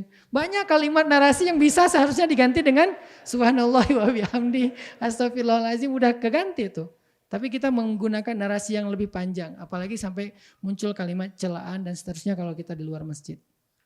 Astagfirullahaladzim dan subhanakallah wa bihamdi subhanallahil azim. Dan banyak lagi kalimat-kalimat lain yang zikirnya ringan tetapi bernilai besar di sisi Allah. La haula wala quwata illa billah. Kata Nabi itu kayak kanzun. Kanzun itu kalau di kita itu barang tambang ya, kanzun itu. Sesuatu yang ditemukan dari bawah tanah itu namanya kanzun. Yang tersimpan, yang terkubur, yang harus dicari, susah dapatnya. Tapi kalau udah dapat berharga banget, mahal. Itu namanya kanzun. Siapa yang mau punya tambang? Saya punya cita-cita, seru ya kalau jadi pemilik tambang, jadi pengusaha tambang gitu kan. Tambang batu bara, tambang nikel, tambang apa, tambang ini, tambang itu, paling ininya tambang emas misalnya. Saya punya tambang, kan gaya tuh, naiknya Range Rover. Biasanya kan pemilik tambang naik itu tuh. Kalau kita pengen jadi pemilik tambang, ada caranya apa? La haula wala quwata illa billah, itu tambang. Di mana tambangnya? Kata Nabi, kalimat itu Allah simpan di bawah arasy. Itu kalimat yang Allah simpan di bawah arasy. Dan gak sembarangan orang dapat itu. Artinya kalau kita pengen punya satu tambang di bawah arasy Allah langsung. Agak ini ya. Agak la haula ya. La haula wala quwata illa billah. Kaget gitu. Kalau kita, apa tadi teh? Tambang. Kalau kita pengen punya tambang di bawah arasy, maka caranya ucapkanlah la haula wala quwata illa billah. Kalau kita pengen punya tambang yang lebih besar, yang lebih banyak hasilnya, ya banyakin aja la haula wala quwata illa billah. Karena itu tambang langit banget itu. Tambang bumi itu batu bara, nikel, emas dan seterusnya. Saya bukan orang tambang jadi gak terlalu menguasai. Tanya Mardigu misalnya, yang ngerti tambang. Tambang bumi banyak, tapi kita kan gak dapat jatah nih. Kayaknya mau jadi apa pemilik tambang kayak gak kepikiran. Mungkin gak ya, bisa gak ya jadi saya pengusaha tambang kayak Haji Hisham atau siapa. Kayaknya agak berat ya, hanya orang yang cukup terpilih lah. Walaupun harusnya semuanya bisa bahasa motivasi. Kalau dia bisa, kita bisa. Tapi kalau realistisnya kan di antara kita di sini mungkin nggak tahu ada nggak orang tambang di sini. Mungkin nggak ada. Kalau ada pun 1-2 orang doang. Cari aja di depan ada yang parkir Range Rover nggak? Nggak ada Ustaz ya. Berarti kita nggak ada yang punya tambang. Tapi mau nggak punya tambang yang lebih baik daripada di bumi? Tambangnya di langit, persis di bawah arasy. La haula wala quwata illa billah. Apa untungnya Ustaz punya tambang itu? Ya seperti untungnya punya tambang di bumi, lebih untung lagi punya tambang di langit. Coba kalau orang punya tambang gimana? Saya pernah di Palembang tuh. Ada satu muslim di Palembang, saya nggak usah sebutin namanya. Beliau punya rumah 4, maaf ya. Memang mungkin beliau adil dan ridho, istrinya 4. Harus prolog dulu yang panjang biar gak salah paham. Rumahnya 4 itu di jalan besarnya Palembang, itu rumahnya tuh kayak istana, jajar 4. Saya pas lewat saya nanya, ini kantor apa, ini gedung apa, kayak tower gitu, kayak mall gitu kan. Oh enggak Ustaz, ini rumah pribadi, ada 4, seragam lagi. Satu gerbang gitu kan, kayak komplek yang megah banget, rumahnya kayak istana. Saya bilang punya siapa? Punya Haji Fulan. Beliau punya sawit, ukuran lahan sawitnya tuh kayak udah seukuran 1 kabupaten. Masya Allah ya. Berarti orang kalau punya sawit, punya batu bara, punya nikel, punya emas, hidupnya enak banget. Punya pesawat pribadi, punya airport pribadi, punya mobil berjejer tuh di hanggar pesawatnya. Bisa gak ya kayak gitu? Bisa. Punya tambang akhirat, punya tambang langit. Pastinya kita akan punya privilege yang lebih dari itu. Kan ini privilege bumi nih. Dimudahin di sana sini. Itu ada privilege langit loh dari Allah. Itu maksud Nabi bilang dengan analogi tambang. Jadi kata Nabi, la haula wala quwata illa billah kanzun, harta yang terpendam itu namanya tambang yang ada di bawah arasy. Mudah banget loh caranya. Tapi banyak orang yang enggak mau. Mulai sekarang jadilah pemilik tambang. Sehari berapa kali kita menggali, memproduksi? Ya banyakin aja lah haula wala quwata illa billah. Terus nanti dapat apa? Nanti dapat privilege ketika kita membutuhkannya. Dalam masalah kita, dalam musibah kita, dalam ujian kita. Kok saya beda sama yang lain, dapat ujian lama, saya cepat. Yang lain ditangguhkan, saya didahulukan. Yang lain mungkin hina, saya dimuliakan. Yang lain ini dan saya terus. Itu kenapa? Karena Allah kasih privilege karena kita punya tambang. Fulan, Haji Hanan, tambangnya di bawah arasy. Bukan di Sulawesi, di Kalimantan, di Sumatera. Bukan di Papua, di Halmahera. Di bawah arasy coba. Kalau di sana aja kita gaya, apalagi di bawah arasy. Dan terkenalnya bukan di bumi, terkenalnya di langit. Tuh yang pemilik tambang di bawah arasy itu tuh, yang paling gede tuh. Kan arasy lebih luas daripada langit-langit dan bumi. Bahkan lebih luas daripada surga-surga. Di mana surga-surga lebih luas daripada langit dan bumi. Luas banget udah jangan berpikir kalau semuanya kayak gitu Ustaz udah sempit dong tambangnya. Kata siapa? Emang tambang di arasy itu, tambang di langit itu seperti di bumi yang kecil. Tambang di bumi yang kalau kita dilihat di peta itu setitik doang, ternyata di Papua segede itu udah bikin orang dapat privilege hidup seluar biasa ya. Gimana tambang di langit? Belum ke Afrika, belum ke Arab dengan tambang minyaknya. Ini gak ada apa-apanya. Bumi itu dilihat dari luar angkasa setitik. Dia arasy itu tambangnya lebih gede. Yakin teman-teman bakalan dapat privilege di dunia dan di akhirat. Yang paling kita butuhin sebetulnya nanti di akhirat. Begitu bangkit dari kubur, bangkit sebagai pemilik tambang. Mau bangkit sebagai pemilik tambang, beda bangkitnya. Ya. Kalau yang nggak punya tambang, ngeringkuk aja ya, miskin ya. Kalau pemilik tambang kan pede, walaupun nggak tahu sih. Yang pasti dia bangkit sebagai orang kaya, dia bangkit sebagai orang yang punya bekal, yang pasti dapat privilege dari Allah. Makanya jangan remehin la haula wala quwata illa billah. Ada kan kisah tentang seorang sahabat yang ditawan sama musuh, bebasnya gara-gara la haula wala quwata illa billah. Ayah ibunya orang miskin. Musuh minta tebusan terhadap anaknya yang ditawan, kalau enggak akan dibunuh besok. Maka ayah ibunya datang ke Rasulullah minta solusi, kata Nabi, banyakin la haula wala quwata illa billah. Mereka beriman, bilang, ya Rasul anak saya ditawan, bukan enggak mau beribadah. Tapi mereka tahu bahwa yang dikasih Nabi itu pasti berefek dalam hidupnya di dunia dan di akhirat. Kata Nabi banyakin la haula wala quwata illa billah. Pulang semangat nih si ayahnya, ibunya di rumah nungguin. Gimana Pak? Pak, ya bahasa Arab lah pokoknya. Gimana Pak udah ketemu Rasul? Udah gitu kan. Oh dapat ini enggak, dapat tebusan enggak? Dapat, lebih baik daripada tebusan. Apa? La haula wala quwata illa billah. Coba kalau istrinya di zaman kita dapat kayak gitu. Gak usah istri dulu dong. Kita aja dapat nasihat dari ustadz kayak gitu, kita pasti dalam hati ngomong, ya tahu sih, tapi yang saya butuhkan sekarang duit, bukan la haula wala quwata illa billah, kan gitu ya. Itulah yang membedakan kita dengan mereka, makanya kita gak pernah ngelihat keajaiban. Kalau mereka percaya, begitu Nabi bilang la haula wala quwata illa billah, dia pulang dengan semangat, kayak dapat tebusan gede gitu, bahkan lebih. Terus kasih tahu ke istrinya dengan semangat, istrinya juga, Masya Allah benar. Ya udah yuk kita banyakin, la haula wala quwata illa billah. Tiba-tiba ada yang ngetuk pintu rumahnya, anaknya datang bawa kambing, domba itu satu lembah. Bawa domba satu lembah, entah berapa ribu domba. Hah, kamu selamat nak? Ya gimana caranya kamu bisa selamat? Siapa yang bantu kamu? Aku lagi diikat nih. Diikat kemudian tiba-tiba datang seorang laki-laki dengan pakaian putih-putih bercahaya melepaskan ikatanku kemudian menyuruh aku untuk pulang dan membawa domba-domba milik musuh itu ya kayak apa ghanimah gitu ya, harta rampasan perang, dan musuhku nggak menyadari apapun yang terjadi sama aku karena mereka tertidur pulas. Allah membuat mereka tertidur dan nggak mendengar apa-apa. Yang saya heran domba selembah itu seberapa berisik sih? Kan berisik banget ya. Kan rame tuh, namanya domba kan ya, selembah. Kok sampai musuh nggak bangun sih? Domba selembah itu lagi digiring, kita domba 3 ekor aja udah rame. Ini domba selembah digiring dengan suara yang berisik, musuh nggak tahu karena Allah menyelamatkan dia. Apa modalnya? Zikir ayah ibunya, la haula wala quwata illa billah. Bukan hanya bebas, dapat bonus domba selembah. Artinya ringan, mau wajannah beramal soleh dengan simbolkan surga itu nggak susah sebetulnya. Apa yang membuat kita menghalangi diri untuk berbuat baik? Sama kayak misalnya qaulun ma'rufun shadaqah, ucapan yang baik itu sedekah. Atau amal yang paling Allah suka itu menyenangkan hati saudaramu. Dengan hanya senyum aja, biasanya kan senyum itu nular ya. Begitu kita senyum, orang lain senyum akhirnya dapat pahala sedekah dan seterusnya. Itu beramal baik teman-teman. Jadi nggak usah ditunda-tunda.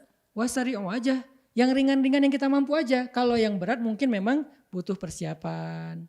Mau tahajud, tahajud baru jam 9 pagi, kan gak mungkin ya. Ya nunggu dong malam.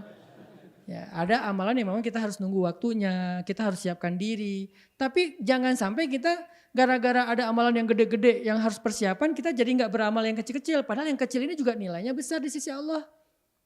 Faman ya'mal mithqala dzarratin khairan yara, la tahqiranna minal ma'rufi syai'a. Jangan remehin amalan kecil walaupun sekecil mithqala dzarrah kata Nabi. Karena bernilai besar. Itu yang ada di surat Ali Imran. Kemudian yang paragraf terakhir yang kita baca tadi surat Al-Waqi'ah. Di surat Al-Waqi'ah Allah berfirman was-sabiqun as-sabiqun. Ada 2 kalimat sabiqun. Was-sabiqun as-sabiqun. Apa arti was-sabiqun as-sabiqun? 2 kata sabiqun. Kata sabiqun itu dari kata, kalau di Indonesia yang common itu adalah musabaqah. Musabaqah itu artinya perlombaan. Jadi was-sabiqun artinya orang yang berlomba, orang yang saling mendahului. Itu namanya berlomba. Ada 2 kalimat was-sabiqun. Was-sabiqun as-sabiqun artinya apa? Kata para ulama tafsir artinya was-sabiquna fid dunya fahumus sabiquna fil akhirah. Was-sabiquna fil a'malis salihah fahumus sabiquna ilal jannah. Siapa yang di dunia sabiqun, saling mendahului, saling berlomba dalam kebaikan, maka nanti dia di akhirat saling mendahului dan berlomba masuk surga lebih dulu. Makanya surga, orang yang masuk surga itu kan beda-beda waktunya. Ada yang pas dia masuk ternyata temennya udah 1000 tahun di dalam surga. Kan di sana abadi kan, nggak ada batas usia. Hati-hati ini udah time limit nih, udah deadline, nggak bisa masuk lagi nanti. Enggak, ya terus aja selama-lamanya. Ada yang nunggu 500 tahun, ada yang nunggu 1000 tahun, ada yang nunggu 10.000 tahun, ada yang nunggu sekian ratus ribu tahun. Lama banget loh. Nah, tingkatan atau durasi waktu yang siapa lebih cepat dan siapa yang lama itu ditentukan oleh apa? Salah satunya di dunia, siapa yang lebih dulu dan bersegera dalam amal soleh di dunia, nanti dia juga yang akan lebih dulu dan lebih bersegera dalam surga Allah Subhanahu wa taala. Itu yang menjadi spirit dan motivasi sahabat untuk berlomba-lomba dalam kebaikan di masa hidup mereka. Karena mereka pengen duluan masuk surga. Sehingga ketika harusnya mereka nunggu 100 tahun, gak perlu 100 tahun. Bahkan yang masuk surganya bareng, sampainya beda. Masuk ke surganya bareng nih. Tapi sampai ke surganya beda-beda. Tergantung apa? Tergantung siapa yang lebih duluan melakukan kebaikan. Sehingga nanti sampainya lebih duluan. Kayak gimana bentuknya? Di sirat. Kata Nabi ada orang yang melintasi sirat seperti kilat. Cepat. Baru berkedip udah sampai ke surga. Padahal sirat itu membentang dari bumi sampai ke surga. Bumi yang saya maksud bukan bumi sekarang, tapi ardul mahsyar, bumi mahsyar. Kalau sekarang belum ada mahsyar, yang ada surga. Mahsyar nanti dibentuk lagi setelah kiamat, sangkakala pertama hancur semuanya. Lalu Allah kumpulkan lagi semuanya menjadi satu bumi saja, nggak ada lagi planet-planet, hanya satu bumi saja, namanya ardul mahsyar. Kalau yang sekarang namanya ardud dunya. Art jadi bahasa Inggris earth. Benar gak sih Ustaz? Gak tahu sih, kayak mirip aja gitu. Jadi ardud dunya dirubah menjadi ardul mahsyar. Yang disebut dengan istilah apa? Yauma tubaddalul ardu ghairal ardi. Hari ketika Allah mengganti ardu yang lama dengan ardi yang baru. Di akhir surat Ibrahim kalau gak salah. Yauma tubaddalul ardu ghairal ardi was samawat.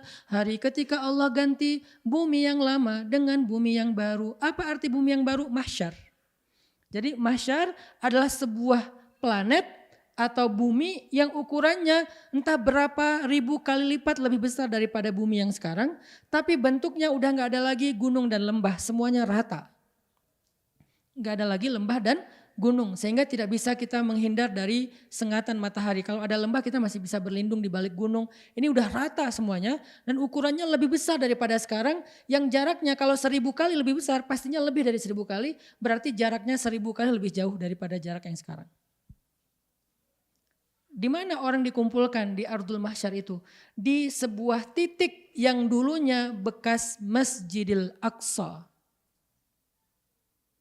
Kenapa kayak gitu? Itu yang disebut di dalam surat Qaf kalau nggak salah, makanin qarib, tempat yang dekat. Ketika malaikat memanggil manusia, mim makanin qarib, dari tempat yang dekat itu kata ulama tafsir adalah Al-Aqsa.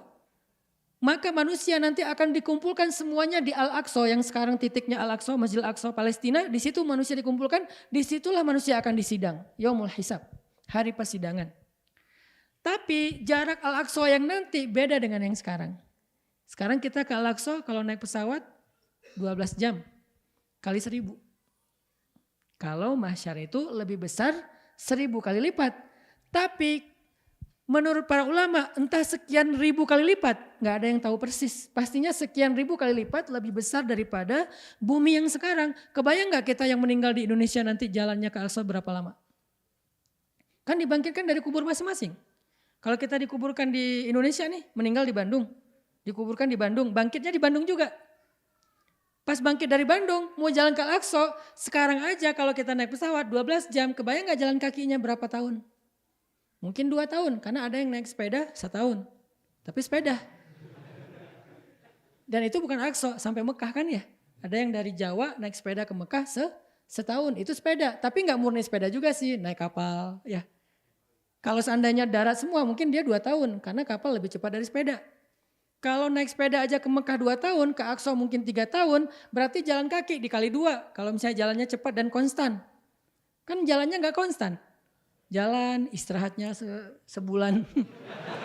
Ya seumur hidup sampai Al-Aqsa. Kebayang gak sih analog ini biar kita paham dulu nih jaraknya.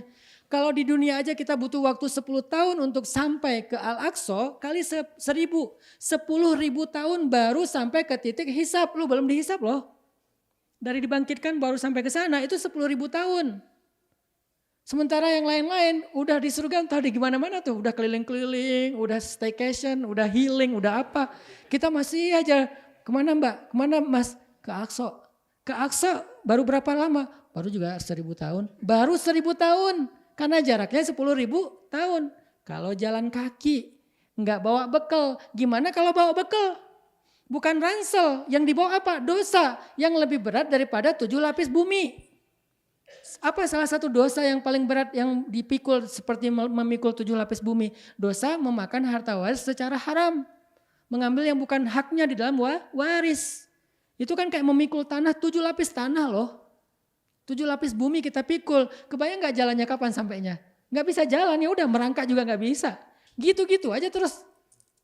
Tapi gak jalan-jalan. Orang udah lalu-lalang kita masih gitu-gitu aja kayak apa? Kayak kura-kura. Tapi kura-kura yang batoknya gak sekura-kura. Batoknya mungkin gedung dewan. Tapi kitanya kura-kura kecil, kebayang gak sampai ke Aqsanya berapa puluh ribu tahun lagi tuh. Itu kondisi di akhirat di padang mahsyar teman-teman. Terus yang bikin cepat apa? Wasabiqun.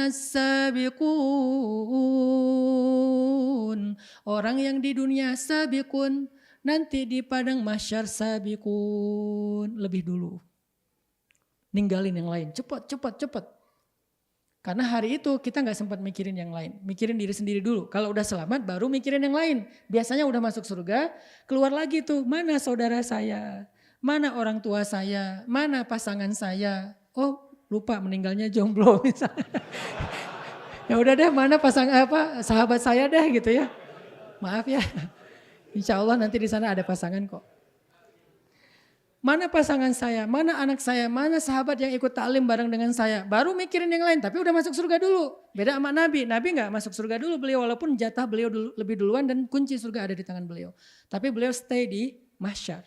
Kita nyelamatin diri dulu, udah nyelamatin baru balik lagi. Kata Allah dia ada di sini, dia ada di sini. Kita cari, lalu kita selamatkan dengan seizin Allah baru masuk bareng. Makanya sabikun di dunia, biar nanti kita sabikun di akhirat. Mulai dari padang mahsyar udah sabikun.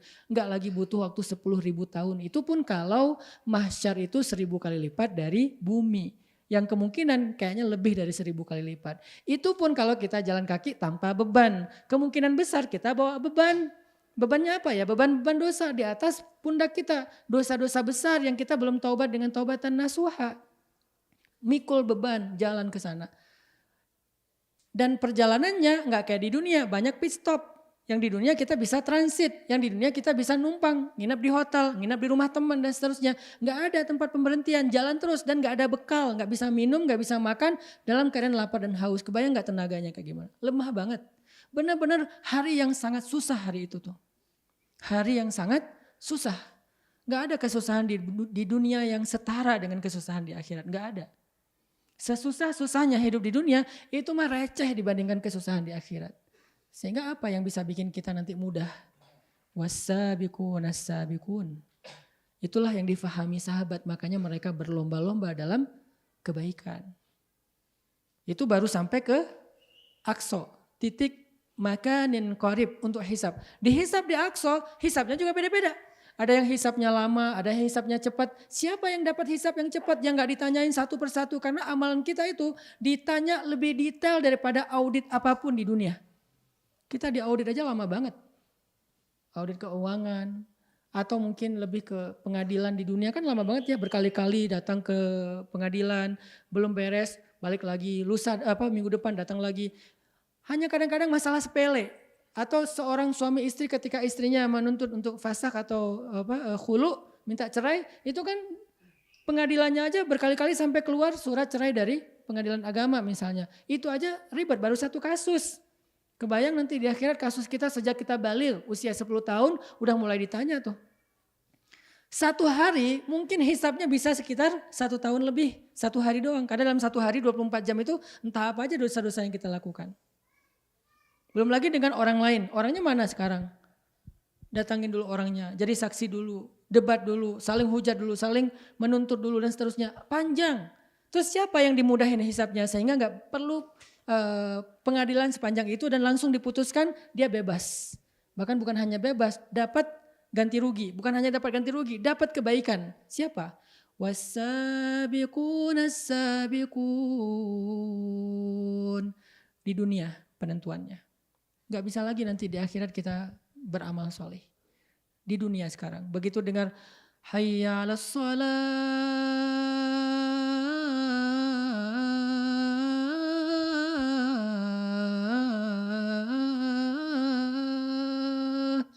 Wudu. Langsung jalan ke masjid.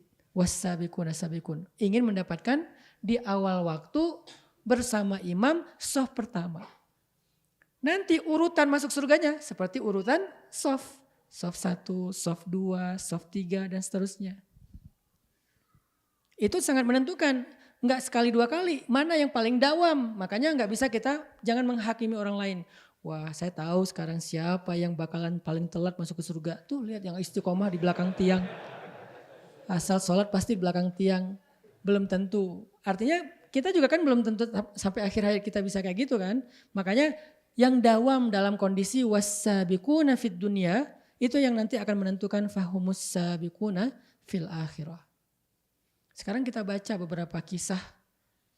Bagaimana sahabat berlomba-lomba dalam kebaikan. Makanya Nabi mengatakan khairun nas qarni tsummal ladzina yalunahum tsummal ladzina yalunahum.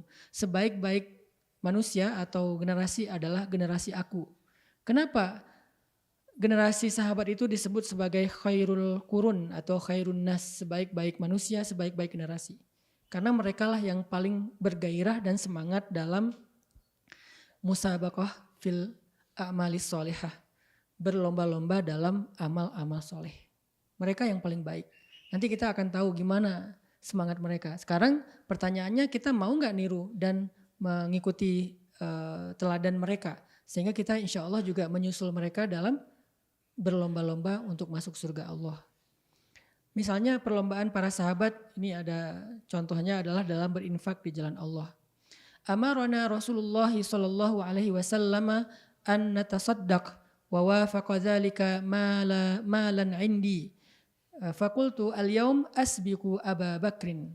Umar mengatakan, jadi Umar itu dari dulu pengen banget ngalahin Abu Bakar. Jadi gak ada kata-kata, itu mah Abu Bakar. Saya gak akan mungkin ngalahin Abu Bakar. Itu kita, itu mah Rasul, itu mah Abu Bakar, itu mah Umar. Kalau sahabat semangatnya gak kayak gitu, bukan itu mah, saya mah harus bisa ngalahin Abu Bakar. Saya harus bisa mendahului Abu Bakar. Itu semangat fastabiqul khairat. Beda sama semangat menyerah. Itu mah Abu Bakar gak mungkin ngalahin Abu Bakar. Masalahnya bukan siapa menang siapa kalah. Mau gak berlomba? Karena berlomba itu setidaknya walaupun kita kalah, kita lebih cepat daripada gak berlomba kan. Kita berenang sendiri nih, kan santai tuh. Bisa jadi gini-gini tapi gak pindah-pindah. Loh kok masih di sini sih? Karena gak berlomba, saking santainya nih. Begitu datang teman kita kan pengen nunjukin, gua udah lama loh belajar berenang kan gitu ya. Wah walaupun heboh gitu kan, setidaknya lebih heboh daripada sendiri. Mudah-mudahan lebih cepat daripada ketika kita sendiri. Jadi jangan berputus asa duluan, kayaknya gak mungkin ngalahin Abu Bakar. Bukan itu intinya. Semangat berlomba itulah yang membuat kita lebih baik daripada kita sendiri. Umar mengatakan, saya ingin banget mengalahkan Abu Bakar. Sehingga ketika suatu hari amarona Rasulullah menyuruh kami untuk bersedekah, maka aku merasa udah siap nih, aku punya harta, setengah dari hartaku akan aku sedekahkan di jalan dakwah. Terus Umar mengatakan dalam hatinya membatin al-yaum asbiqu Aba Bakr. Hari ini aku akan mengalahkan Abu Bakar. Kemudian Faji'tu binisfi mali, maka Umar bilang aku datang membawa setengah dari hartaku. Faqala li Rasulullah berkata kepadaku, ma abqaita li ahlika ya Umar. Apa yang engkau simpan untuk keluargamu hai Umar? Qultu mithlah, sama dengan yang aku berikan. Jadi yang aku berikan segitu, yang aku tinggalkan di rumah segitu. Jadi setengah-setengah. Tiba-tiba ata Abu Bakrin bikulli ma indahu. Tiba-tiba datanglah Abu Bakar membawa harta yang gak terlalu banyak. Umar dalam hati mengatakan, nah aku ngalahin Abu Bakar nih. Maka Rasulullah bertanya, ya Abu Bakar, ma abqaita li ahlik? Apa yang engkau sisakan untuk keluargamu? Kata Abu Bakar, abqaitu lahumullah wa rasulah. Tidak ada yang aku tinggalkan untuk keluargaku kecuali Allah dan Rasulnya. Umar kaget, Allah dan Rasulnya itu artinya gak ada yang tersisa di rumah Abu Bakar. Kalau kita masih nanya, maksud lo? Saking lolanya kita ya. Sahabat kan pintar-pintar, makanya jadi orang muslim itu harus cerdas, harus smart. Jangan polos-polos amat. Perdebatan tentang hal yang polos. Penulisan yang benar tentang insya Allah. Insya Allah atau insya Allah atau receh banget sih. Gak elegan, muslim itu elegan, ngomong sepintas tapi pemahamannya dalam. Coba baca bait-bait syair para ulama kita. Kalau ngejelasin sesuatu itu singkat, tapi pas dibedah panjang banget, bisa jadi satu buku sendiri. Itulah kecerdasan kaum muslimin dari zaman sahabat sampai zaman-zaman kejayaan Islam. Sehingga ketika Abu Bakar mengatakan, abaqaitu lahumullah wa rasulah, aku tinggalkan untuk keluargaku Allah dan Rasul, itu udah jelas maksudnya gak ada yang tersisa di rumah Abu Bakar kecuali yakin kepada Allah dan taat kepada Rasul. Umar mengatakan, la usabiquka ala syai'in abada ya Abu Bakar. Aku gak bisa ngalahin kamu wahai Abu Bakar dalam hal apapun di antara kebaikan. Ini takjubnya Umar kepada Abu Bakar. Abu Bakar terus kayak gitu juga, merasa udah puas diri. Enggak, Abu Bakar berlombanya dengan siapa? Dengan Rasul. Yang pernah saya cerita juga, nanya ke anaknya, putrinya, yang itu istrinya Rasulullah sendiri. Karena yang paling tahu Abu Bakar dan paling tahu Rasulullah. Dia sebagai anaknya Abu Bakar, istrinya Rasulullah. Ya Aisyah, wahai anakku Aisyah, kamu kan bisa ngebandingin amalan Rasulullah sama amalan ayah nih. Kira-kira ada amalan Rasulullah apa yang ayah belum lakuin? Dipikir-pikir sama Aisyah, artinya kan udah hampir semua dilakuin tuh. Kalau kita gak perlu mikir, banyak.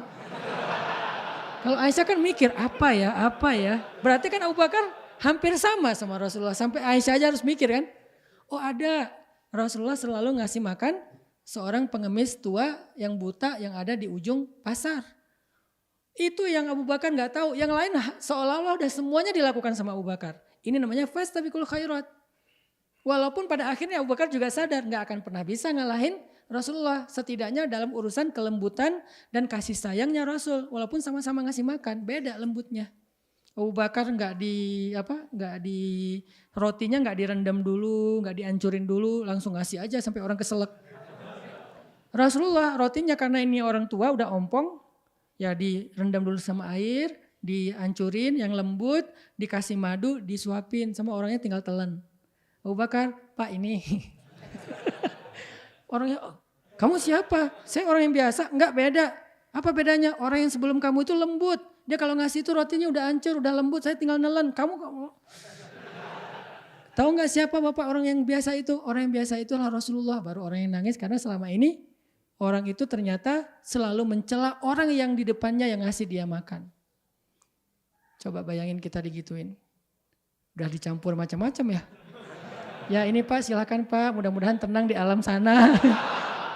Karena kita sebel kan, Rasulullah kan gak gitu. Ternyata Abu Bakar akhirnya paham, oh gak bisa ngalahin Rasulullah, saking istimewanya Rasul. Tapi apakah Abu Bakar mengatakan itu di awal untuk tidak berlomba? Enggak, tahu gak mungkin ngalahin Rasul. Umar tahu gak mungkin ngalahin Abu Bakar. Begitu juga sahabiat tahu gak mungkin ngalahin Sayyidah Khadijah, Sayyidah Aisyah, gak mungkin. Tapi mereka gak bilang itu sebagai sebuah excuse untuk tidak berlomba. Akhirnya mereka bawa setengah harta saya, Abu Bakar bawa sedikit, tapi seluruh hartanya kalah. Semangat lagi dalam beramal soleh dan seterusnya kayak gitu. Nah kemudian contoh yang lain adalah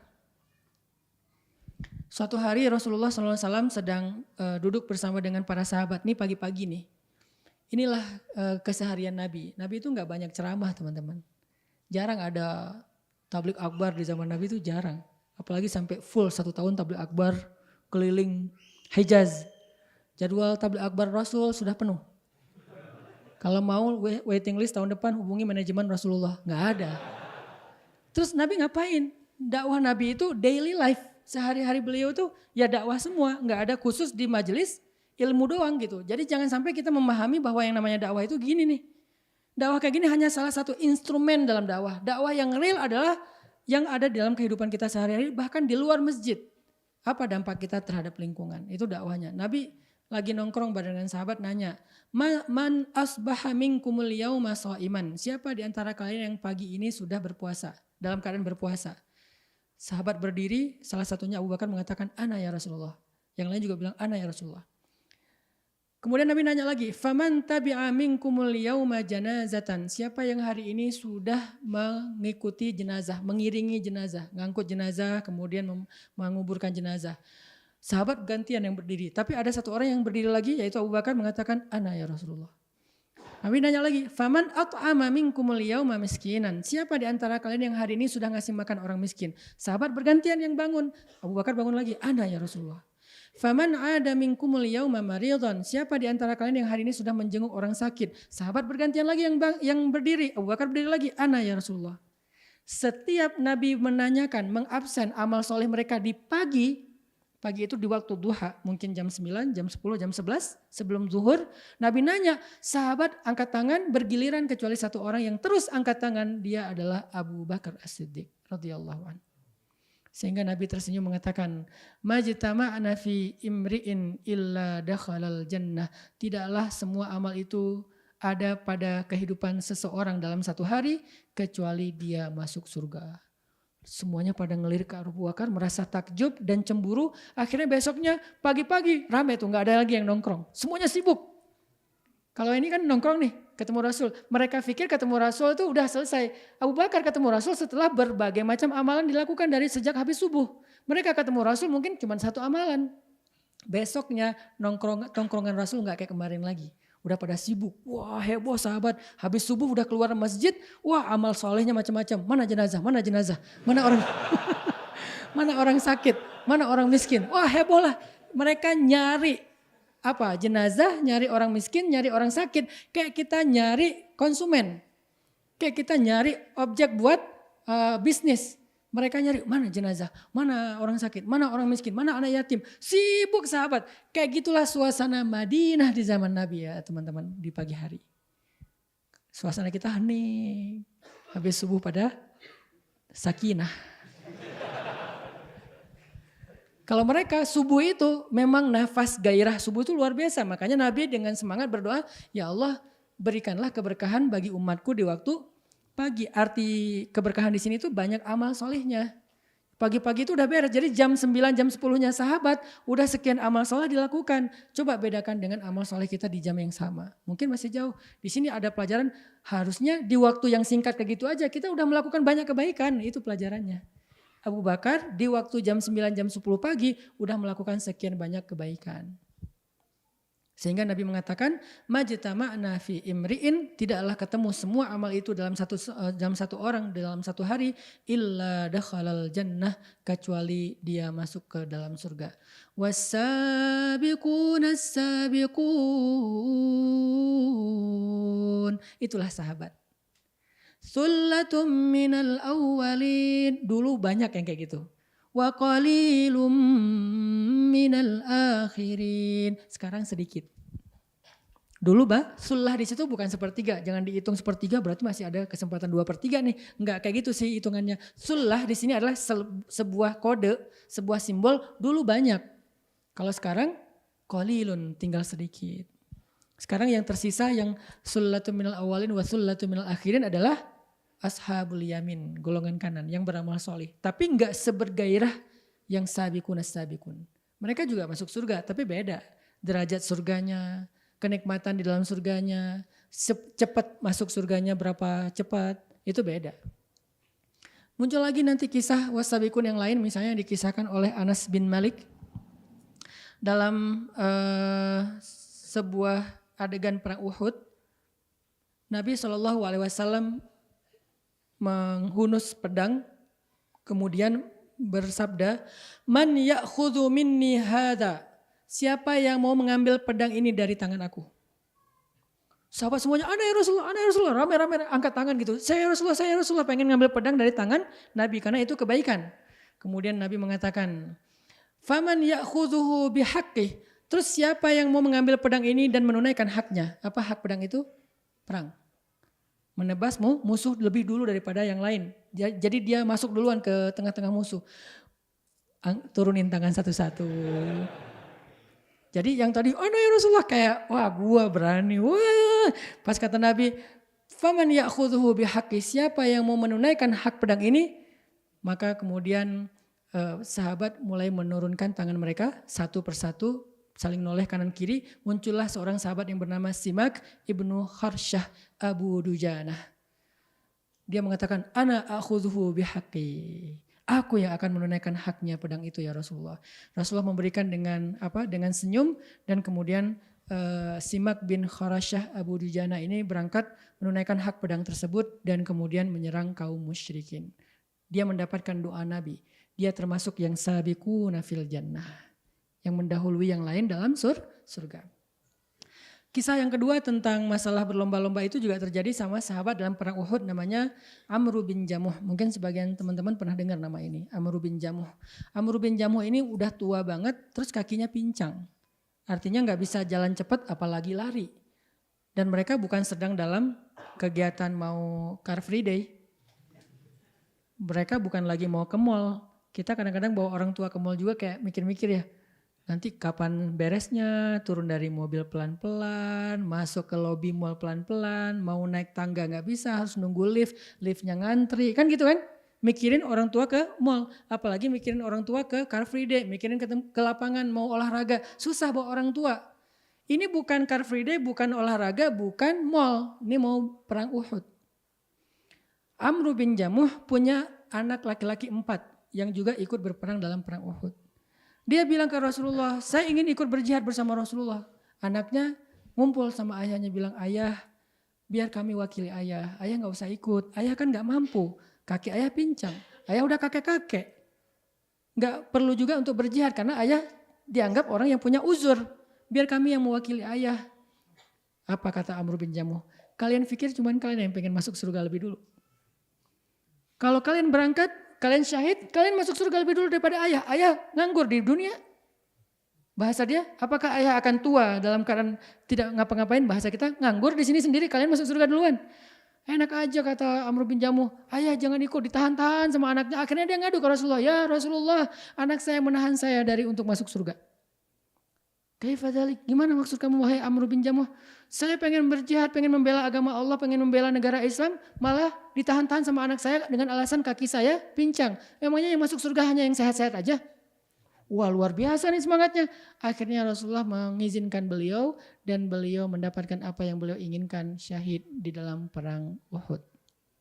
Terkenallah Amr bin Jamuh sebagai salah satu di antara thullatum minal awwalin, orang yang wassabiqun as-sabiqun. Dalam konteks sekarang, alhamdulillah. Kenapa saya bilang alhamdulillah gak ada perang di Indonesia? Karena kalau ada perang belum tentu kita sanggup kan. Jangan merasa, kok alhamdulillah sih Ustaz, saya kan pengen berjihad. Bentar dulu. Sebelum berjihad tanya dulu, sholat berjamaah di masjid udah konsisten belum? Gak usah jauh-jauh jihad perang segala macam ya. Sholat di masjid. Kalau sakit kita beralasan gak? Hujan, gak enak badan, baru pulang kerja, mau keluar lagi habis ini, ada Zoom, ada segala macam. Ya kan di dunia dalam urusan sholat berjamaah aja kita udah banyak uzur loh. Gimana mau perang, jadi gak usah yang aneh-aneh dulu deh. Karena bisa jadi kita termasuk orang yang na'udzubillah, la taqulu ma la taf'alun. Janganlah kalian mengatakan yang kalian sendiri gak sanggup nanti ketika Allah turunkan perintahnya. Jangan macam-macam, udah. Sholat berjamaah dulu. Terus naik lagi levelnya. Setelah sholat berjamaah apa? Dakwah. Udah mau belum terlibat dalam dakwah? Jangan-jangan kita ashabul a'adzar. Orang yang banyak excuse. Ustadz maaf gak bisa ikut. Ustadz maaf gak bisa join. Insya Allah saya ikut mendoakan. Insya Allah saya support di lain waktu. Itu aja udah banyak uzur. Padahal disuruh berdakwah. Yang gak perlu berkorban dengan harta dan nyawa. Cuman waktu doang mungkin atau tenaga. Kalaupun harta gak sampai kayak Abu Bakar dan Umar. Cuman sebagian kecil. Artinya kalau kita mau belajar dari Amr bin Jamuh, belajar dari Umar bin Khattab, belajar dari sahabat-sahabat yang disebutkan namanya tadi, coba praktekkan dalam konteks kehidupan kita dulu aja. Sebergairah itu enggak kita dalam kebaikan. Mulai dari ibadah sama dakwah. Ibadah, dakwah. Terutama buat laki-laki. Karena kalau perempuan ibadah udah enggak dituntut lagi dakwah. Kalau dia dakwah dia bonus. Laki-laki ibadah enggak mau berdakwah itu ada semacam pertanyaan dari Allah. Bagaimana nasib agama yang diwariskan Nabi kepada kalian? Kenapa kita ditanya Ustadz? Karena kita umat Muhammad, bukan umat Nabi Isa. Umat Nabi Isa tidak punya tanggung jawab dakwah. Umat Nabi Musa tidak punya tanggung jawab dakwah. Itulah yang membedakan mereka dengan kita. Kita punya tanggung jawab dakwah. Laki-laki itu semuanya sama. Mukmin punya tanggung jawab dakwah yang diwariskan dari nabinya. Itulah yang membuat mereka lebih mulia daripada umat-umat sebelum kita. Memangnya kita mulia hanya gara-gara kita umat Nabi Muhammad? Bukan. Kita umat Nabi Muhammad yang mewarisi tugas Nabi Muhammad, yaitu dakwah. Itu yang membuat kita mulia. Sehingga kalau kita nggak punya kontribusi peran di dalam dakwah, kayaknya kita ada yang miss deh dalam diri kita, dalam hidup kita. Laki-laki itu nggak boleh melepaskan diri dari kaitan dakwah, karena nggak ada satupun sahabat yang tidak terlibat dalam dakwah Nabi, nggak ada satupun kecuali orang munafik. Yang tadi saya baca di surat Al-Fat. Sayaqulu lakal mukhallafuna minal a'rabi syaghalatna amwaluna wa ahluna fastaghfir lana.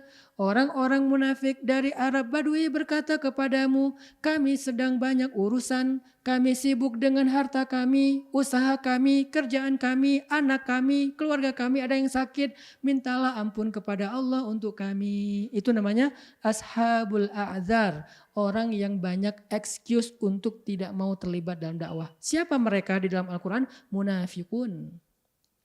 Yang bilang amanna tapi tidak mau terlibat. Bilangnya kami beriman tapi gak mau terlibat dalam dakwah agama Allah. Gimana cara kami terlibat Ustadz? Kami bukan penceramah. Emang sejak kapan dakwah itu artinya ceramah? Saya sangat tidak setuju kalau dakwah itu diartikan hanya ceramah. Ceramah cuma salah satu instrumen dakwah yang kecil. Dakwah itu kalau bahasa saya memprogram perubahan, itulah dakwah. Saya jarang ceramah. Di Bandung aja ceramah saya sebulan cuma 2 kali. Yang Rabu malam yang kayak sekarang nih. Ada gak ceramah saya yang di masjid-masjid yang lain? Enggak ada. Banyak masjid yang undang saya se-Bandung Raya, bahkan se-Indonesia. Kenapa saya jarang menerima jadwal? Karena saya sudah menghabiskan banyak waktu siang dan malam itu untuk memprogram. Akhirnya muncullah tren hijrah, akhirnya muncullah pesantren, akhirnya muncullah sekolah rimba, muncullah berbagai macam kegiatan-kegiatan untuk perubahan. Kita bikin program sama teman-teman geng motor, kita bikin program sama teman-teman bobotoh viking sebelum pandemi ya. Gara-gara pandemi kan off lagi tuh, mulai lagi dari awal sekarang. Kita bikin program teman-teman, di sini ada sahabat kita juga, Kang Niko dari BFC. Kita bikin program dari semua komunitas anak muda, memprogram perubahan. Itulah kesibukan saya sehari-hari. Jadi kalau ada yang nanya susah banget ngundang Ustaz Hanan, emang susah karena saya ngasih slot jadwal ceramah sebulan cuma 2 kali. Khutbah Jumat nggak ada. Cari masjid mana yang saya setiap Jumat khutbah. Jarang banget, cuma masjid ini doang karena hak tetangga. Masjid lain ada nggak khutbah Jumat? Dulu tahun 2015 ke belakang, setiap Jumat saya pasti ada khutbah Jumat. Kenapa sekarang nggak ada lagi Ustadz? Satu, saya ngerasa udah kebanyakan ceramah, jarang diceramahin. Saya pengen Jumat itu waktunya saya dinasehatin. Saya dengar khutbah, walaupun awal-awal ada ujian. Nggak gitu sih ayatnya. Ini ujian Pak Ustadz kali ya. Nggak gitu, aduh gregetan nih. Udah turun aja biar gantian. Kadang-kadang ada gitunya sih, muncul wasawisus syaiton ya. Tapi lama-lama kan jadi makin untuk menundukkan ego tuh. Karena Ustadz ini kebanyakan ngomong, jarang diomongin. Nah sekarang saya pengen diomongin nih. Kadang-kadang pas datang, loh kok yang diomongin saya banget. Seolah-olah dia tahu masalah saya. Seolah dia tahu kekurangan dan aib atau dosa saya kayak lagi diceramain kamu tuh. Seolah-olah gitu. Itu Allah yang menuntun lisan seorang khatib. Bisa jadi gak ada di teksnya. Udah disiapin materi ini yang keluar yang beda. Dia juga heran kenapa saya ngomong ini ya. Ternyata ada saya di situ. Yang lagi butuh nasihat itu. Gak ada lagi khutbah Jumat saya udah berapa tahun dari 2015. Jarang banget. Paling kalau tahun ini cuma ada di sini. Sama di Al-Latif udah. Yang lain gak ada. Kenapa gak dengar ya tadi. Terus ceramah gak ada juga. Ngapain Ustadz sehari-hari kak sibuk banget Ustadz setiap hari. Ya tadi memprogram perubahan. Jadi kalau arti dakwah itu memprogram perubahan. Berarti semua kita bisa berdakwah. Karena perubahan itu tidak terjadi hanya dengan ceramah dan tabligh akbar. Jangankan perubahan yang besar, perubahan kecil aja kadang-kadang gak bisa dilakukan lewat tabligh akbar loh. Contoh, dalam sebuah tabligh akbar, seorang mubalik bilang, Jamaah tolong sebelum pulang bawa sampahnya masing-masing. Lupa. Ya, udah gitu ceramah panjang lebar, lupa pas pulang tinggal sampahnya. Itu aja susah. Baru sampah sendiri nih, belum mengurus sampah Kota Bandung kan.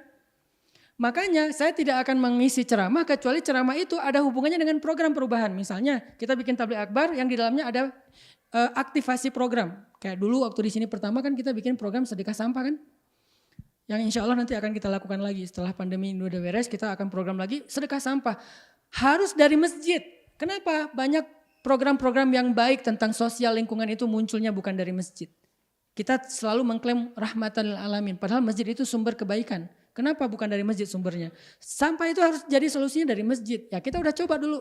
Sedekah sampah kita bisa dikonversi lewat kita kasih ke bank sampah, bisa dapat 6 juta, 3 juta, 5 juta. Dan uang itu kita berikan lagi buat pemulung, buat program dakwah apa segala macam. Nggak akan ke siapa-siapa, balik lagi untuk masyarakat. Lewat sampah doang kita bisa mengkonversi teman-teman per bulan hampir 6 juta loh tiap bulan lewat sampah doang loh.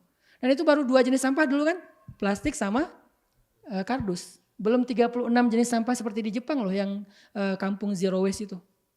Belum sampah organik yang dikonversi menjadi pupuk segala macam. Kemudian nanti ada farming. Kemudian anak muda yang farming itu bisa memunculkan produk-produk yang organik. Produk organik itu kemudian memunculkan ekonomi yang lebih bagus. Kemudian hasil ekonomi itu dibalikin lagi buat dakwah. Itu memprogram. Sehingga kalau arti dakwah itu memprogram perubahan, kalian semuanya punya peluang yang sama untuk terlibat dalam dakwah dengan skill, potensi, dan interest kalian masing-masing. Saya bagian yang kayak gini, mengkonsep, membangun langkah-langkah strategis, memprogram, tapi saya nggak bisa jalan sendiri. Makanya di Pemuda Hijrah muncullah orang media. Kak Buni, sejak beliau hijrah, dulu beliau berpikir kalau hijrah berarti dengar taklim. Saya bilang ke Kak Buni, nggak bisa berhenti didengar taklim Kak Buni. Kak Buni punya potensi, dulu nge-MC di radio, jadi penyiar, dulu nge-MC di TV, jadi host, sekarang coba nge-MC buat dakwah, biar dakwah ini menarik. Sehingga nanti muncul inspirasi, akhirnya dakwah-dakwah sejak Kak Buni muncul di panggung dakwah, akhirnya kan tabligh akbar dimanapun pakai MC yang profesional ya. Nggak seadanya yang kaku. Kita mulai dengan pembacaan Al-Quran yang akan dibacakan, udah ketinggalan. Sekarang modelnya gaya-gaya MC atau host yang memang lebih renyah, lebih seru. Udah jadi tren kan? Sampai kita bawa DJ pun, orang mikir DJ di dakwah. Bukan mau gini-gini. DJ di dakwah itu cuma mau mengiringi lagu Indonesia Raya. Kan ada musiknya tuh Indonesia Raya teh. Tapi Indonesia Raya gak akan bilang Indonesia, gak digituin sih. Ya Indonesia Raya aja seperti biasa. Cuman saya gak pakai ya dari YouTube, pakai DJ. Yang penting DJ ikut. Akhirnya yuk kita berdiri lagu Indonesia Raya. Setiap acara tabligh akbar saya pasti dimulai dengan menyanyikan lagu Indonesia Raya kecuali di dalam masjid. Berdiri semuanya, DJ masuk.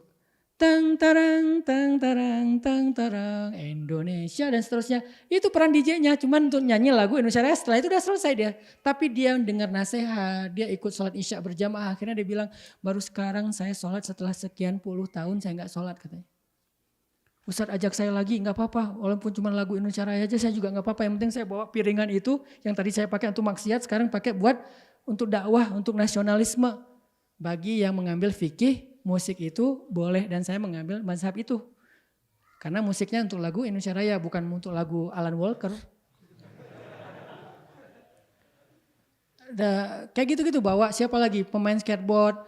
Kok ada dulu kan sebelum 2015 kayaknya gak ada hubungannya antara skateboarder dengan dakwah. Sampai kita munculkan Pevi Permana akhirnya dia hafal surat Ar-Rahman di bol pas lagi latihan skate. Sambil dengerin Ar-Rahmannya saya sampai hafal surat Ar-Rahman. Akhirnya terhubungkanlah skateboard dengan dakwah. Terhubungkanlah surfing dengan dakwah. Terhubungkanlah olahraga-olahraga anak muda ini dengan dakwah. Sampai parkour, break dancer. Terhubung dengan dakwah di mana mereka menjadi make up dakwah. Selama tidak melanggar syariat sebagai mazhab ya, sebagaimana mazhab yang saya yakini. Saya konsultasi juga dengan kakak kelas saya Ustadz Awalul Zikri. Doktor di bidang fikih perbandingan mazhab Al-Azhar. Saya tinggal nelfon Ustadz Awalul Zikri, bang ini gimana nih? Boleh, oh ya kasih dong dalilnya. Oh ini dalilnya, oh aman, jalan. Ada yang ngawal, nggak asal-asal bikin apa yang dibilang di bid'ah, enggak. Di belakang kita juga ada ulama yang expert di bidangnya. Saya nggak expert di bidang fikih, saya lebih fokusnya di bidang dakwah, memprogramming. Mereka kalau mau ngomong dakwah nanya ke saya, Dr. Ustadz Amri Fatmi, beliau expert di bidang akidah filsafat. doktor akidah filsafat cum laude Al-Azhar, tapi tidak interest terhadap program dakwah. Pas kemarin mau bikin movement di Aceh, ngajak saya, Ustaz, kasih kita masukan. Datang saya bikin, memprogramming. Tabligh akbar cuma 2 kali, tapi pertemuan untuk memprogramming itu full 3 hari 2 malam tuh. Tidur jam 2 malam. Diposting nggak diposting karena bukan untuk konsumsi publik. Pertemuan bikin program ini cara bikin yang ini coret 3 hari 2 malam beres. Tabligh akbar cuma 2 kali apa 3 kali.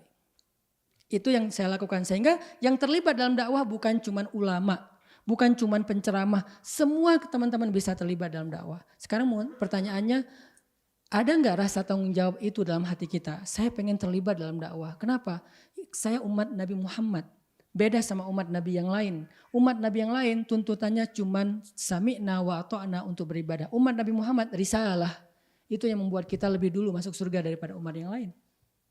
Itu yang membuat kita istimewa dan dapat syafaat dibandingkan umat yang lain.